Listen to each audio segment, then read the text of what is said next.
Wrestling is in many ways similar to a soap opera, and much like a soap opera, it has had a lot of big plot twists occur over the years.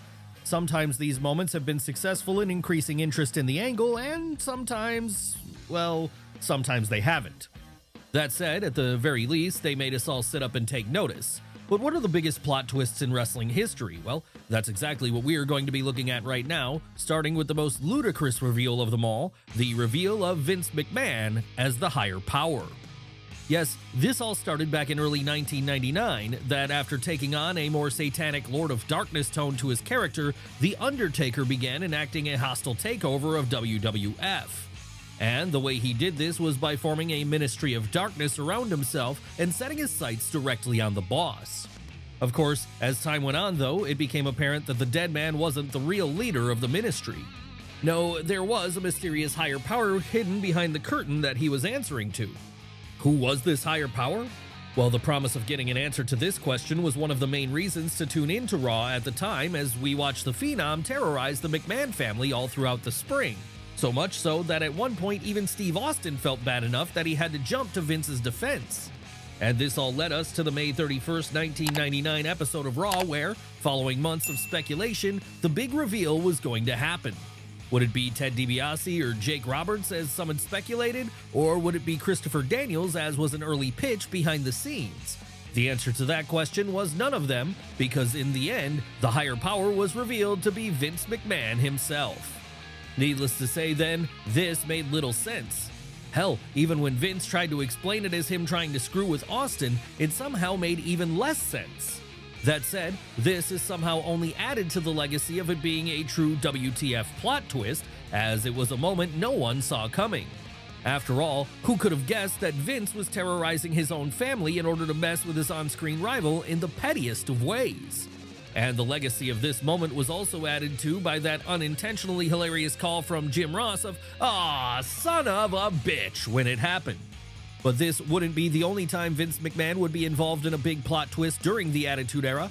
Hell, it wouldn't even be the only time Steve Austin was involved in one either, because an even more infamous one would come in the spring and summer of 2001 when the Rattlesnake turned heel not just once, but twice. That's right, it's the moment which has since gone down in history as the one responsible for stopping the turn of the Millennium Boom period. Yes, the last thing fans wanted to do in 2001 was boo Steve Austin. But that's exactly what they were asked to do when, in a true shocker of a scene, at the close of WrestleMania 17 during his WWF title match with The Rock, Stone Cold went to the dark side in order to get the victory. Of course, he didn't just go to the dark side by cheating or anything though. No, he went as far as to do so by aligning himself with his biggest rival, McMahon himself. And this scene of the two of them standing over the Great One's prone body, sharing a beer together, would be enough to make many fans tune out. However, after a few months, it seemed like they had realized fan interest was waning and pivoted to turn the Rattlesnake babyface once again. And this all happened during the lead up to that July's Invasion pay-per-view when, now with the threat of both WCW and ECW breathing down their necks, Team WWF were in desperate need of the old Stone Cold in order to get the upper hand. And that was why, when the old Stone Cold returned on the Raw prior to the pay-per-view to lay waste to the most of the Alliance roster, fans were overjoyed to have their hero back. Little did they know then that this joy would be short-lived because WWF's booking team chose to turn Austin heel again at Invasion when he turned on Team WWF and instead joined the Alliance. Still though, while this wasn't exactly a popular move for many fans, it can't be denied it was a hell of a plot twist regardless, as like with the higher power reveal, no one saw it coming. And it wasn't like prior plot twists surrounding the Invasion angle hadn't worked out, so we can see why they thought this one might have been a good idea on the face of things. After all, this all began with one of the ultimate WTF moments in Shane McMahon buying WCW.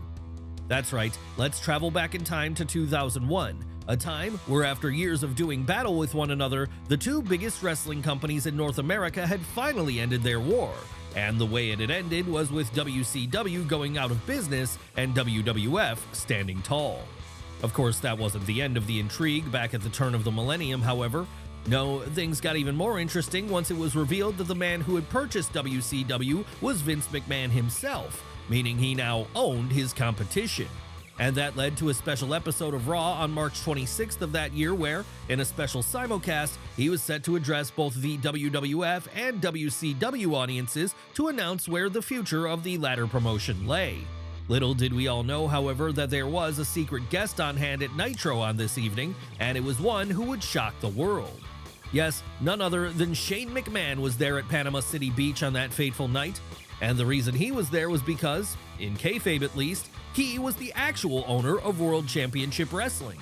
So it was then that as Vince came out to the ring on Raw to tell everyone what his plans were for WCW, Shane gave us a mega plot twist when he came out to the ring on Nitro at the same time and announced that yes, he now owned WCW and that he was going to rebuild it. Sure, from here on in, things would start to fall apart as the invasion became a disappointment in many fans' eyes, but that doesn't take away anything from the initial moment of Shane showing up in WCW, even this many years on. No, today in 2025, it remains just as powerful as it did back then. So while the storyline which followed may have been a flop, the reveal that Shane owned the competition still has to rank as one of wrestling's greatest plot twists ever. But can it match up to our next entry, the time Paul Bearer turned on his client The Undertaker in order to align himself with Mankind? Now, there have been a lot of times someone has turned on a friend or business partner in wrestling. Hell, it's basically one of the core tenets of the business at this point. No one stays buddy-buddy for long. But few times has someone turning on someone else had as much impact with fans as the time Paul Bearer turned on The Undertaker back in 1996. Why is that? Well, because prior to this moment, the pair had been inseparable, with them being an unbreakable unit ever since they were first paired up together in 1991. Seriously, back during the mid-90s, it was impossible to not think of Bearer when you thought of the Dead Man and vice versa. And so that's why it hit like a bomb then when at SummerSlam on August 18, 1996, he chose to switch sides and hitch his wagon to the Phenom's chief rival at the time, Mankind. Why had Paul Bearer chosen to do this? Well, the way he saw it, there was just far more upside in Mick Foley come the mid-90s, and so, ever the businessman, he felt he'd be better served following him instead. Needless to say then, this enraged fans who had come to love the two as a dark unit. And it also enraged The Undertaker too, something he showed repeatedly over the coming months and years as he made it his life's mission to destroy his now former manager. In fact, so long would this feud go on for, it would eventually give us the introduction of Kane in the autumn of 1997, and even after that was over, the beef would spill over into 1998 and beyond. Of course, no matter how many new plot twists happened during this time though, none of them were ever able to beat the original one of Bearer turning on the Dead Man, as it was something absolutely no one saw coming. So because of that, it took us all a while to accept that it was indeed the way things were going to be now. Sure, the pair would eventually reunite, multiple times in fact, but fans never forgot about their initial breakup, and they never truly forgave Paul for the way he broke their hearts when he caused this. But this isn't the only time a manager has chosen to hitch their wagon to a new client in WWE, all to shocking results, as flashing forward to 2020, it would happen again when we were all given the great plot twist of Paul Heyman becoming the wise man to Roman Reigns. Why was this one so shocking? Well, because it represented Roman Reigns' heel turn. Yes, after years of fans rejecting the big dog as a babyface, people watching at home were finally going to get what they wanted, and that was Joanna White turning to the dark side. Of course, they could have never foreseen it happening this way though, as the circumstances leading up to the moment just didn't seem to allow for someone like Heyman becoming an advocate to Reigns. But that was the way things went because after taking some time away from the ring as a result of health concerns, the big dog would return again in the summer of 2020 with an all-new mindset. So now deciding that he was going to shake up his career, he sought out the advice of the only man who he knew would help him along his path, Paul Heyman. Understandably then, the sight of these two together was a huge plot twist for fans to wrap their heads around at this time, especially as at that point Paul was still aligned with Brock Lesnar.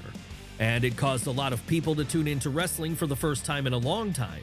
Yes, this was the first inklings of WWE's new boom period, because as the weeks and months went on and this new heel version of Roman Reigns, one who now had his wise man in the background making all the plays, started to assemble a bloodline around him, it was clear the company had a storyline for their main event scene, which was speaking not only to the audience, but management too. And we don't have to tell you where the bloodline would eventually lead. Hell, 5 years later in 2025, it's still the dominant storyline in the entire promotion, with it now having grown to encompass figures like Cody and Sammy, Drew McIntyre, CM Punk, Solo Sikoa, and even The Rock, amongst others. And none of that would have happened had it not been for a fateful decision right at the height of lockdown, which led to Roman turning to Paul Heyman in his hour of need and deciding to hire him as his new counsel going forward. Really, given where it's led already and where it's probably going to lead in the future, this could be seen as the most important plot twist in WWE history and the linchpin which the new era of the company revolves around. But let's move away from WWE for a moment and over to another company instead, one which has also given us their fair share of plot twists over the years. Though in the case of Bubba Ray turning on Devon in TNA, this got a far more mixed response at the time. Why did the explosion of the Dudley Boys get such a mixed reaction back in late 2010?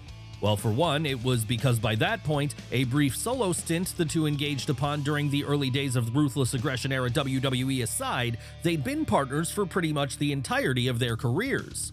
Yes, as far back as their days in Paul Heyman's Renegade ECW promotion, Bubba Ray and Devon were tied at the hip as one of the top tag team acts of their era. Seriously, so dominating a force would they be when they worked together, they'd go on to win the titles of just about every major company there was in the world. By the time 2010 came around, however, and the two were working down in the Impact Zone, there must have been a sense with Bubba Ray that he'd gone as far as he could as part of a duo. And that was why he began planning out a singles run for himself there, one which would soon see him transform into Bully Ray, the Scourge of TNA. Of course, before he could embark on this singles run though, he'd first have to cut out his tag team partner. And that was why, in the supposed retirement ceremony of the Dudleys after they'd lost to the Motor City Machine Guns at November 7th, 2010's Turning Point pay-per-view, Bubba Ray shocked us all when he turned on Devon. Yes, it was a moment no one thought they would ever see as, for so long, the Dudleys had been a constant of tag team wrestling. And now that it had happened and the whole thing began to sink in, the heat on the Queen's native was huge as he used this to fuel his new heel character all the way to the top. And when we say all the way to the top, we mean it, because by the time all was said and done, Bully Ray would be a two-time TNA World Heavyweight Champion and an undeniable singles superstar. That said, the fact he had to destroy the Dudleys in order to get there still stings for many fans, even if the team would mend fences and reunite as the years went on. But it could have been worse. It could have been like the time another team from that classic Tables, Ladders, and Chairs series broke up. After all, they were real-life brothers. Yes, it's time for us to talk about the time Matt Hardy was revealed to be the secret attacker of Jeff Hardy. Sure, it wasn't as if the Hardys were actively teaming together in late 2008. No, by this point, they'd gone their separate ways for the most part as they engaged upon singles runs, but they appeared to be on good terms. That was until a number of strange things started happening to Jeff over on SmackDown. Things like him being attacked by a mystery assailant in a stairwell, him being a victim of a pyro mishap during his entrance, or even his beloved dog passing away in a fire. This all caused the audience to start questioning what was going on with the charismatic enigma which had led to such an apparently powerful enemy going after him. Was this a newly debuting star trying to make an impact by taking out the legend? Was it an old rival like Edge or Bubba Ray Dudley looking for revenge? Neither of these things as it happened. No, the truth was the man behind the whole thing was none other than Matt Hardy. Needless to say, this came as a shock to everyone watching once Matt revealed himself at the 2009 Royal Rumble, as up until then, everything seemed to be cool between the brothers. Why had the oldest of the pair suddenly decided to make his sibling's life a living hell here then? Well, the simple answer was that he was jealous of all the success Jeff had been having as a solo act. Yes, by this point, Jeff had managed to scale the mountaintop and become WWE Champion. And all the while he was doing this, Matt was continuing to linger in the mid-card. So feeling like he was being overlooked then, he decided to take matters into his own hands the only way he knew how. So it was then that the two would go on to have multiple one-on-one matches against each other, including their showdown at WrestleMania 25. And even if this rivalry wasn't always received the best by many fans, that initial turn from Matt was a shocking plot twist nevertheless, as it was something few could have foreseen. No, sometimes a heel turn happens so seemingly out of the blue it can't help but take people aback. And if you need another example of this, just look to our next entry, the time The Rock turned heel and joined the corporation.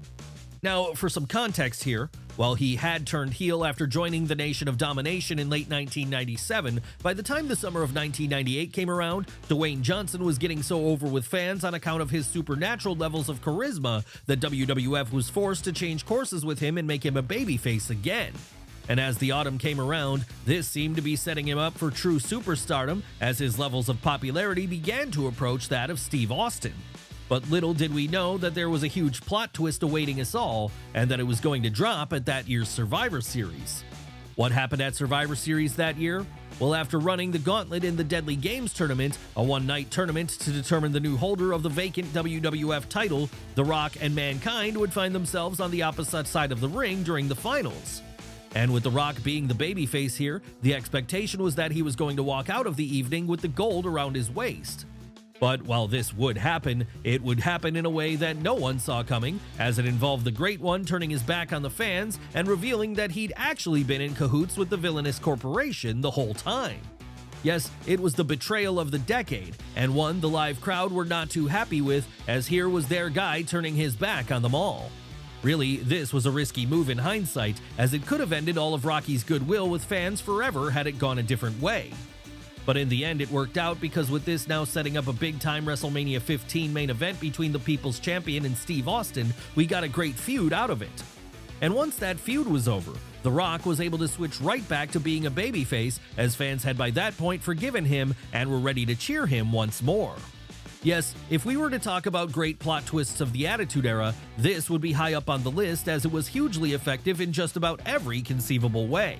In fact, it wouldn't be until decades later that a betrayal in WWE was able to achieve similar levels of heat, with this finally happening in 2014 when Seth Rollins turned on the Shield. That's right, the biggest plot twist for a whole generation of fans. This one stung particularly when it happened, as about for a year and a half prior to that, the Shield had been the dominating force in the WWE. And the reason for that was because despite being rookies to the WWE, the trio made up of Roman Reigns, Dean Ambrose, and Seth Rollins beat just about everyone they were put up against, whether that be John Cena, Randy Orton, The Undertaker, Daniel Bryan, or anyone else. Hell, by the time the spring of 2014 came around, they were even destroying classic stables like Evolution, a sign of just how big a deal they were. Sadly though, this story would end the way we all knew it was going to eventually, with a betrayal. But while most assumed that a betrayal would come from a lunatic fringe like Ambrose, in the end it was Rollins who chose to disband the group when he laid out both of his stablemates with a steel chair on the June 2nd episode of Raw that year. Why had he done this? Well, feeling like the Shield had taken him as far as it could, Seth decided to throw his lot in with the Authority instead, and to be fair, this worked out for him gangbusters, as by that same time next year, he'd be WWE Champion.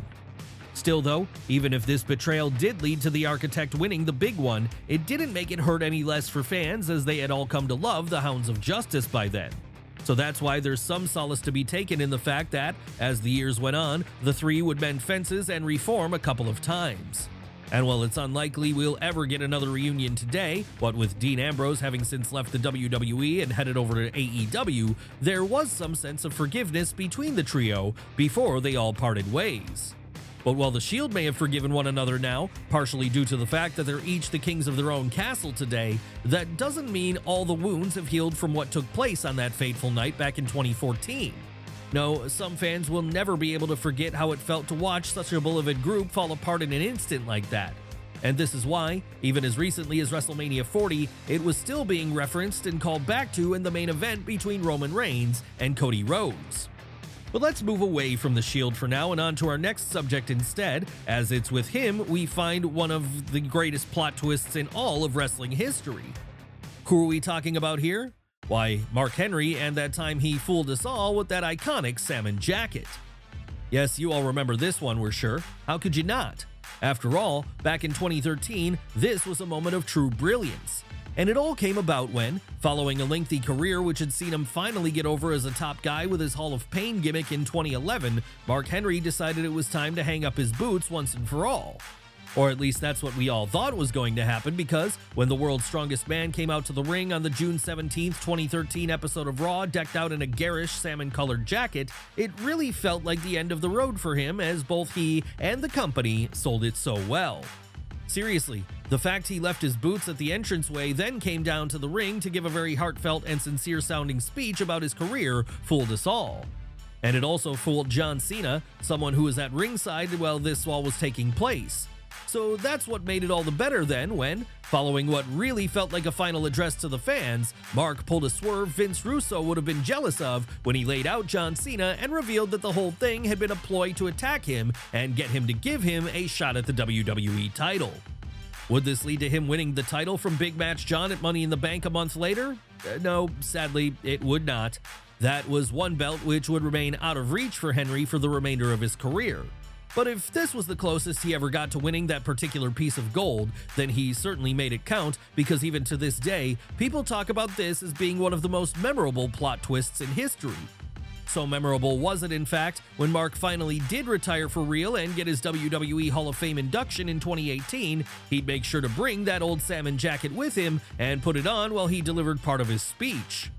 That's right, if you were to associate Mark Henry with one thing today, it would possibly be that jacket. And considering how long he was a part of WWE for, this is impressive. But then we guess that just goes to show how important a great plot twist can be in creating a memorable moment for someone's career.